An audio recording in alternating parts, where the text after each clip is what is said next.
Bekubomvu ngaphandle kwenkantolo yomthethosisekelo namhlanje njengoba i-EFF ibifuna kukhishwe isinqumo malungana nokubukezwa kwesinqumo sePhalamende sokuchitha umbiko we-Independent Panel Report othole ukuthi kunobufakazi obusobala bobugebengu obuhlobene nokwebiwa kwamadola epulazini likaMengameli uCyril Ramaphosa iPhalaPhala Farm.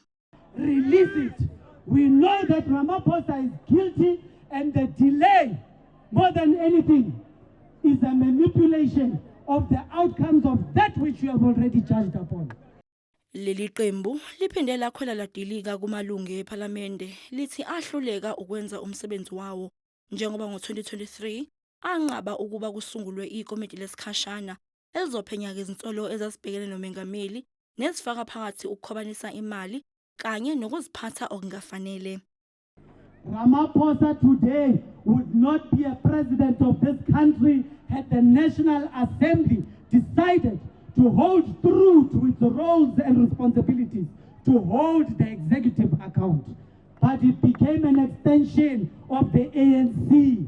That's why we must never ever celebrate majoritarian rule. Imali kaMengameli eyaphangwa ePhalaPhala ngo-2020 ingamadola asemelika angu-580,000 neyenza u-10.8 wezigidi zamarandi. Kanti lolu daba lwavusa ngowabe eyinhloko yezomhloli u-Arthur Fraser, kanti umvikeli womphakathi u-Advocate Kholeka Gcaleka esabambile kulesi sikhundla wamkhipha phambili uMengameli Ramaphosa kulolu daba embikweni wakhe.